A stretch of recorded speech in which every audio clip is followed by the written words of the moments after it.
Graça e paz.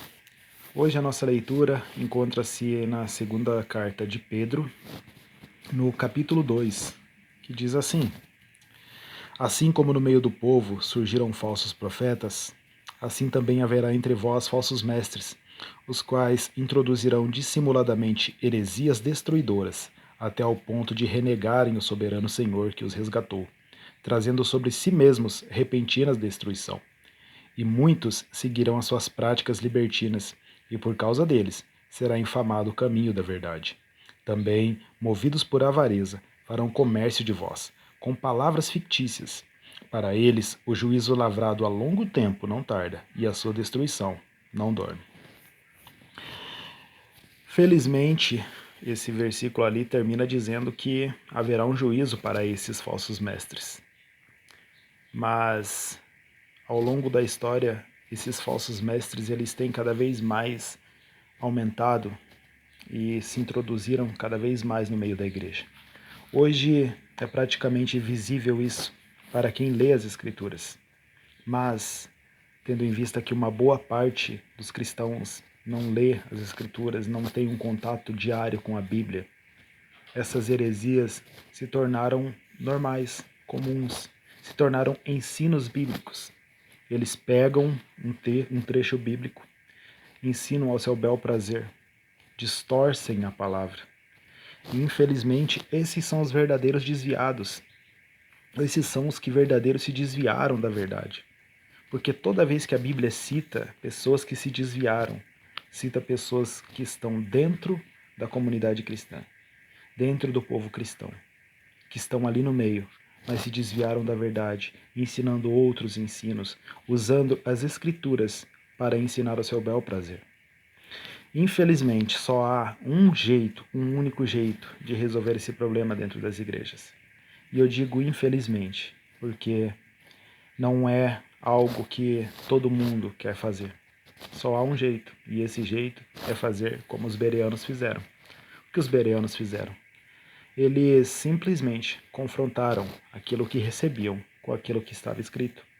E vamos ser sinceros, quem que pregou para os bereanos? Quem ensinou os bereanos? Apóstolo Paulo. Não foi qualquer pregador, não foi eu, não foi fulano, não foi ciclano, foi um apóstolo que foi lá ensinar aos bereanos. E os bereanos o que que fizeram? Acreditaram só porque era Paulo falando? Não. Eles confrontaram com as escrituras. E foram elogiados por Lucas no livro de Atos, porque Lucas diz lá no livro de Atos que estes foram mais nobres, porque eles confrontaram, eles examinaram as escrituras. Ou seja, a Bíblia chamou eles de nobres pelo simples fato deles ouvirem o ensinamento de um apóstolo de Cristo e confrontar com as escrituras para ver se aquilo realmente era verdade. Você já parou para ter uma noção de que se você passar todos os dias a examinar as escrituras, e eu digo examinar, eu não falo para você simplesmente ler. Ler é bom, mas se você examinar as escrituras, dificilmente você será enganado.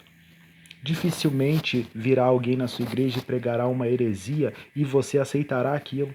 Aquilo entrará no seu coração. Toda igreja deveria estar preparada contra os falsos profetas, contra os falsos mestres, contra essa falsa teologia da prosperidade que hoje adentrou nas nossas igrejas, que professa, que fazem as pessoas buscarem as igrejas, buscarem hoje a Deus, não por amor, não para quererem a salvação, não para quererem a vida eterna, não porque Deus é o nosso Criador, não por amor a Ele, mas simplesmente por amor aos bens, para ser abençoado, para ser curado. Hoje você vê uma pessoa passando um problema financeiro, vai na igreja que Jesus vai resolver. Você vê uma pessoa com doença, vai na igreja que Jesus vai te curar. E o foco de buscarmos a Deus não é para o nosso benefício. O foco de buscarmos a Deus é para exaltar o nome dEle, para glorificar a Ele, para louvarmos a Ele. Esse é o foco. Isso é o que nós deveríamos estar fazendo.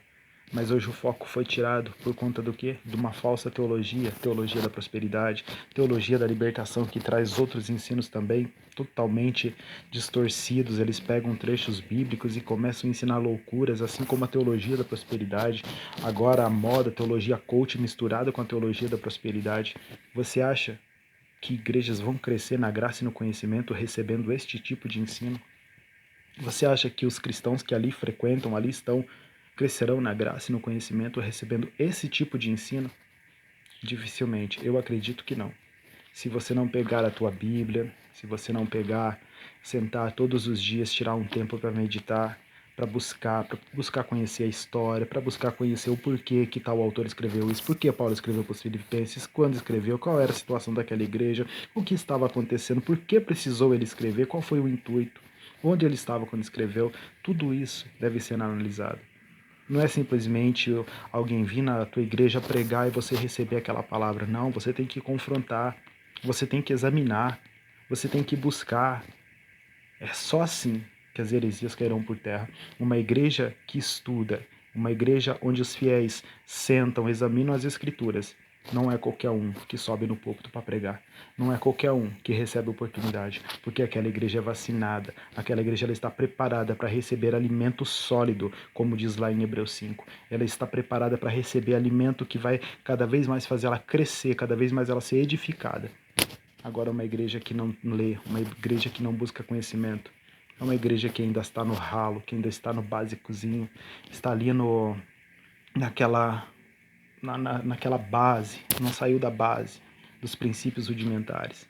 Infelizmente, normalmente são igrejas neopentecostais, igrejas que enfatizam muito dons, enfatizam muito o espiritual, mas esquece que também existe a razão, que nós devemos estudar, que nós devemos buscar. São igrejas que negligenciam o estudo com base naquela passagem de 1 Coríntios, que 2 Coríntios 3,6, se eu não me engano, que diz que a letra mata, mas o espírito vivifica. Outro trecho tirado de contexto para poder modificar, para poder trazer falsos ensinos para dentro das igrejas. E o que nós vamos fazer? Quando nós vamos agir? Quando nós vamos realmente nos posicionar como os cristãos e mudar essa história? Realmente só permitir ensinos verdadeiros, trazer pregadores verdadeiros da palavra. Quando nós vamos edificarmos uns aos outros, ministrando na vida do irmão, na vida da irmã, na vida de um filho, na vida das crianças, dos jovens, com verdadeiros ensinos, com os ensinos baseados no que os apóstolos nos ensinaram, baseado naquilo que Jesus ensinou, e não baseado em doutrinas humanas e tradições de homens. Eu acho que ainda dá tempo. Ainda dá tempo da igreja largar essa cegueira que está. Largar essa loucura de seguir líderes, de seguir pessoas que nada têm do evangelho, que nada têm de Deus e que usam o nome de Deus simplesmente para ganhar dinheiro, simplesmente para vender seus cursos, para vender seus CDs, seus DVDs, para vender ali seus cursos teológicos, isso e aquilo outro, que é o que mais tem hoje. Fizeram comércio. Eles comercializam a palavra, eles pegam trechos e saem comercializando, eles pegam alguns estudos e vendem, tudo é vendido. Hoje o evangelho é comércio. Você que aprendeu sobre anjo, tem curso sobre isso, tem curso sobre aquilo, tudo vendido. O que Jesus falou que de graça recebeste, de graça dastes, foi esquecido. Até deturpam essa palavra, dizem que não era a pregação, que era isso, estava falando de expulsar demônios e cura, só não estava falando sobre pregar o evangelho. Sei que todo trabalhador é digno do seu salário, sim. Porém, sei muito bem que o que há hoje aí no nosso meio, no meio gospel, no meio evangélico, nada mais é do que manipulação, nada mais é do que engano e busca de enriquecimento às custas da fé alheia. E, infelizmente, a igreja não está preparada porque não lê, porque não busca conhecimento.